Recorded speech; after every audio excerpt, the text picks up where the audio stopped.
Assalamualaikum warahmatullahi wabarakatuh. Teman-teman, kembali lagi di channel YouTube saya, Hairun Imam.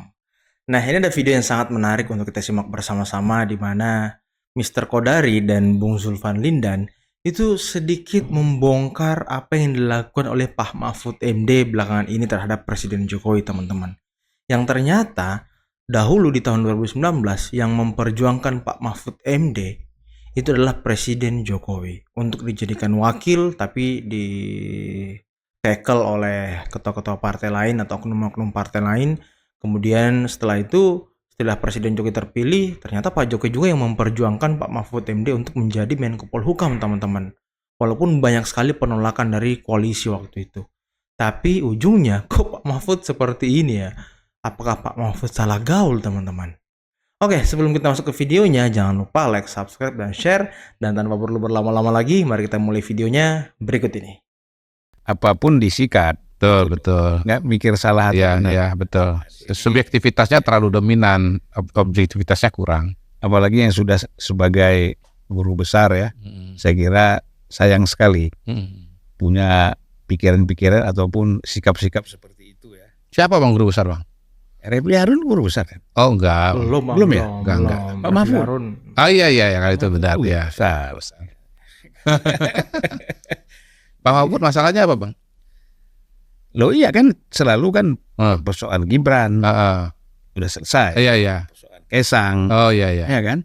Iya. Nah, Ya. Jadi dianggap ada pelanggaran hukum, tapi nggak Iya. jelas pelanggaran hukumnya seperti Iya. apa. Iya. Jadi memang jelas ya kan. sangat lucu ya, bagaimana orang 9 tahun bersama Pak Jokowi, Oh. tetapi di ujungnya, Iya. makanya kalau ayat Quran itu mengatakan gini, walal akhiratu khairul laka minal ula. Sesungguhnya akhir itu lebih bagus dari awal, gitu kan. Jadi kita melihat orang ini awalnya begini, akhirnya begini, ya kan? Sudah merasakan berbagai kenikmatan, fasilitas dan segala macam, akhirnya seperti itu. Menusuk Ya dari mungkin belakang. karena dia kecewa lah kalah pilpres ya. Iya juga sih. Sehingga kemudian yang baik-baik di masa sebelumnya lupa ya Bang ya. Iya gampang. Orang kan selalu lihat akhirnya. Iya. Soal Pak Mahfud itu saya mau mengatakan satu hal. Tahun 2019 orang yang mau agar Pak Mahfud itu jadi calon wakil presiden itu adalah Pak Jokowi. Ya. Dan jadi wakilnya siapa? Wakilnya Pak Jokowi. Nah, bahwasanya yang kemudian batal itu karena ada aktor-aktor si A, si B, si C. Nah, siapa si A, si B, si C itu? Saya yakin Pak Mahfud tahu persis. Ya katanya dari PKB, Terus? ada juga dari P3, Terus? ikut juga sedikit bisik-bisik dari Nasdem. Terus? Lain nggak tahu saya. Ya, yang jelas waktu itu ya Bu Mega tidak menghalangi juga tuh untuk mengganti Pak Mahfud dengan Pak Maruf Amin. Ya. Ini kan pertimbangannya macam-macam. Iya, betul. Mungkin nanti kalau Pak Mahfud 2019 jadi wapres, ini jadi orang calon presidennya kuat ya kan? Iya. Itu diperhitungkan itu. Ya. Jadi Pak Jokowi adalah orang yang berjuang sungguh-sungguh untuk Pak Mahfud sih. Soal Pak Mahfudnya bagaimana ya biar nanti pemirsa penonton yang menilai ya kan. Kan kadang-kadang Netizen yang begini, menilai. kalau kita memang berani melakukan satu terobosan, kan tidak boleh. Misalnya sebagai Menko Polhukam punya alasan saya bukan eksekutor, Iya. saya bukan orang yang bisa mengeksekusi kasus-kasus, apakah tanah, penyeludupan, korupsi segala macam. Kan bukan eksekutor dia. Tapi saya kira kalau punya keberanian dan sikap yang tegas saja. Kalau saya tidak bisa mengeksekusi ini, saya mundur dari Menko Polhukam. Ya, soal Pak Mahfud ini kan pertanyaan saya, apakah memang pernah ada perintah dari Pak Jokowi kepada Pak Mahfud yang melanggar hukum? Setahu saya nggak ada itu. Soal MK misalnya yang mungkin dipersoalkan oleh Pak Mahfud. Nah, pertama kan MK memang tugasnya untuk menerima permohonan dari warga negara. Iya. Setiap permohonan yang masuk kan Bang di review apakah misalnya punya legal standing atau tidak. Apakah argumentasinya kuat atau tidak. Kan begitu. Jadi tidak semua kasus masuk itu kan diterima. Kalau legal standingnya nggak memenuhi syarat, pasti ditolak. Kemudian kalau legal standingnya memenuhi syarat, lalu dilihat argumentasinya kuat atau tidak. Nah, sekarang kalau ada pihak yang merasa bahwa undang-undang ya bertentangan dengan konstitusi, kemudian undang-undang yang ada misalnya melanggar hak dia, sebagaimana yang tercantum di konstitusi. Ya siapapun warga negara berhak dong untuk mengajukan permohonan. Mau dia dekat atau jauh dengan pemilu itu soal yang tidak relevan. Ya. Ya kan Bang? Pokoknya begitu orang merasa bahwa haknya dilanggar oleh undang-undang, sementara haknya itu dijamin oleh konstitusi, artinya undang-undang itu melanggar konstitusi, dia berhak dong. Ya.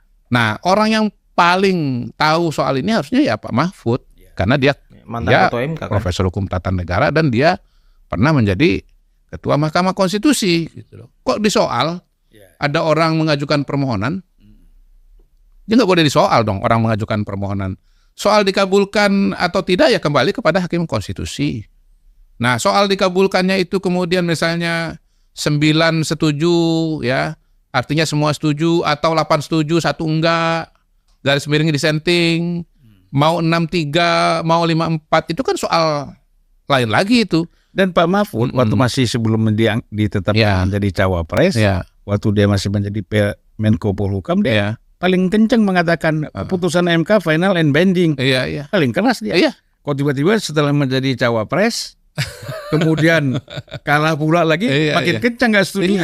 Makin kencang suaranya. Jadi dan begini, ini kan cerita lama, tapi nggak apa-apa kita bahas lagi karena memang kan Pak Mahfud kan belakangan kan sering menyerang Pak Jokowi nih ya. Jadi akhirnya kita ini kan membahas juga karena apa yang disampaikan oleh Pak Mahfud.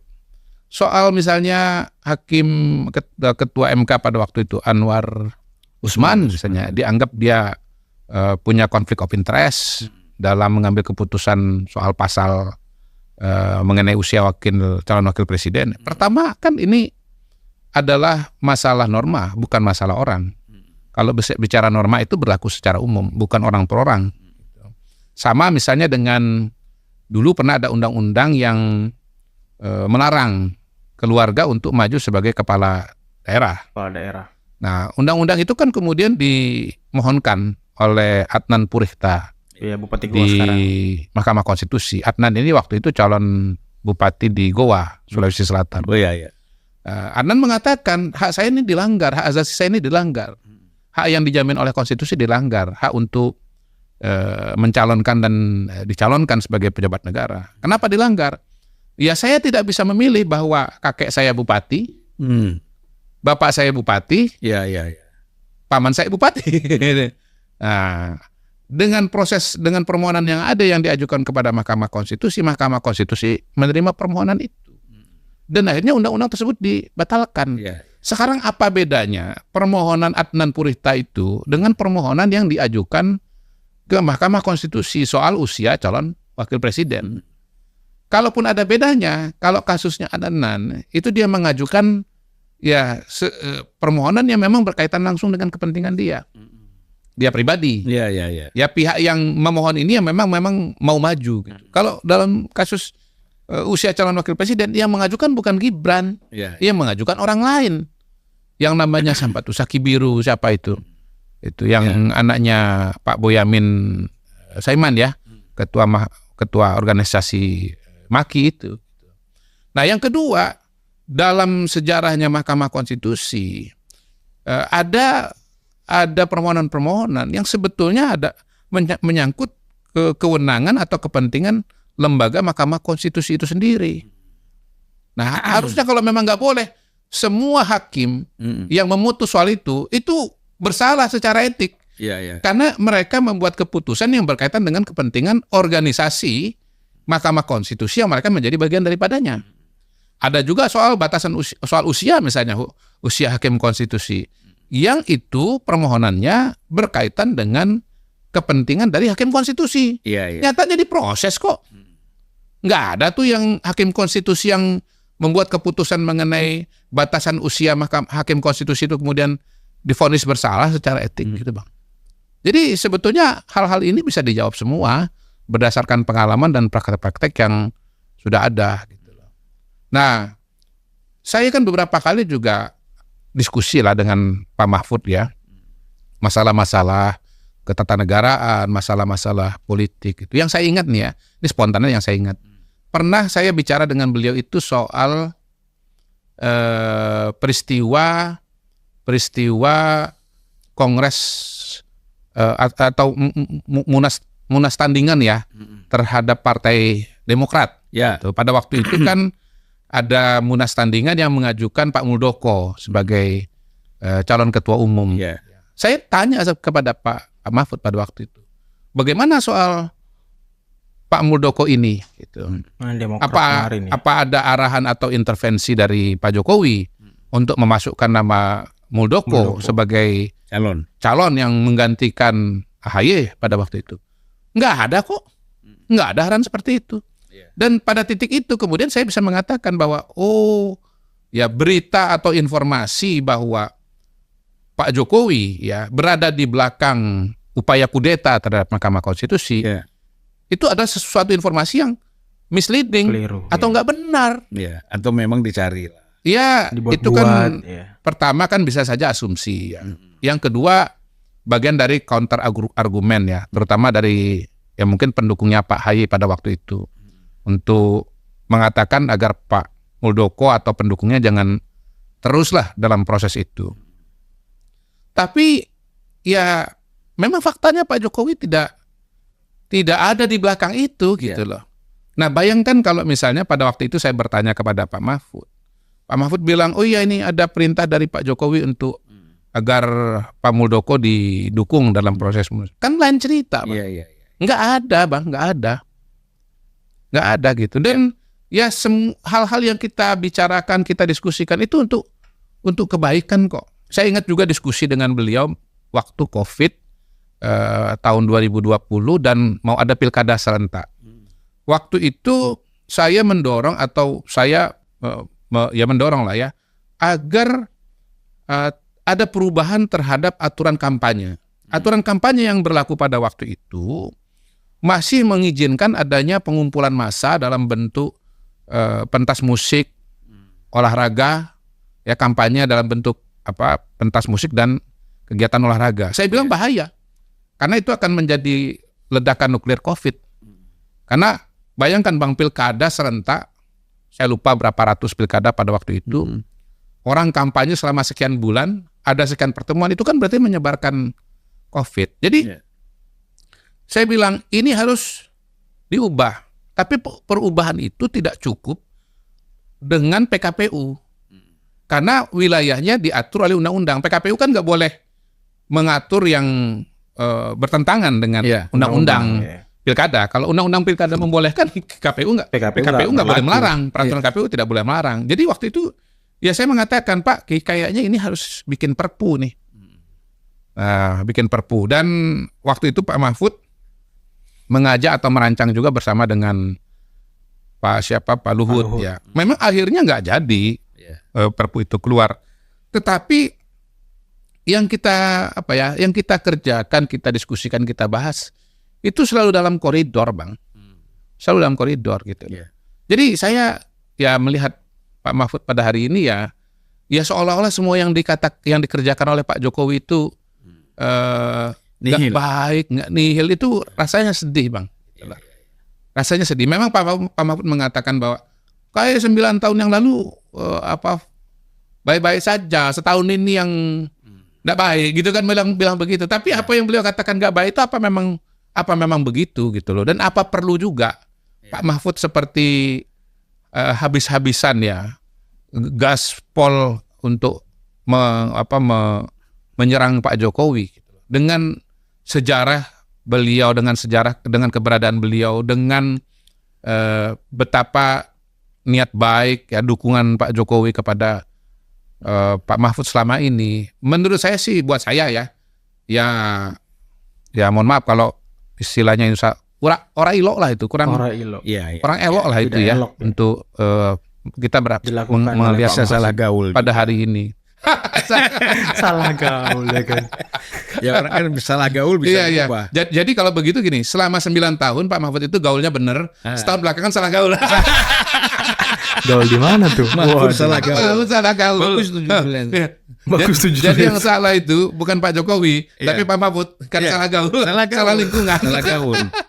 Ya kan? Iya. Selama ini memang bergaul dengan orang yang benci dan dendam sama Jokowi. Iya. Akhirnya dia terikut ke situ. Iya. Kan betul. Dalam dalam psikologi itu kan ada pengaruh behavioralisme, pengaruh lingkungan. Iya. Kan?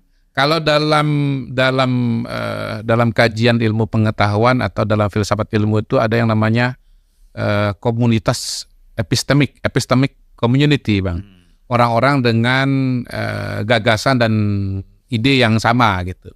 Kalau dalam dunia akademik itu pernah ditulis nih oleh Rizal Malarangeng bagaimana kebijakan ekonomi dan teori-teori ekonomi Indonesia yang dipakai pada zaman Pak Harto itu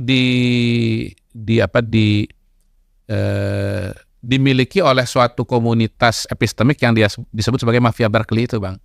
Jadi menteri-menteri teknokrat yang ada pada waktu itu memang mereka bisa membuat suatu rumusan kebijakan dan blueprint yang sama karena mereka sekolahnya sama, gurunya sama, teorinya sama, Bang. Nah, itu epistemic community gitu.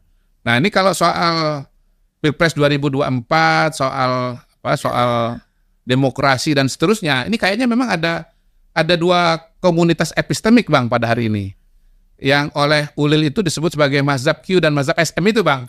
Gitu. SM. Jadi SM? Ya Pak Mahfud ini kelihatannya masuk tadi habitat komunitas atau mazhab SM itu, Bang. Saiful Mujani. Ya itu Saiful Mujani. Mazhab SM itu kan karena salah gaul juga kan. Salah gaul. Memang kalau salah gaul ini bahaya ya. Iya, salah gaul bahaya, Bang, ya. Nah, teman-teman, itulah tadi video yang sangat luar biasa, diskusi yang sangat luar biasa dari Mr. Kodari dan juga Bang Zulfan Lindan terkait dengan ada apa sih dengan Pak Mahfud MD yang dulunya sangat dibela oleh Jokowi, yang dulunya sangat diperjuangkan oleh Jokowi. Akhirnya dia berbelok menyerang dan menusuk Pak Jokowi dari belakang. Ya, kalau kata Bang Zulfan sih salah gaul, teman-teman.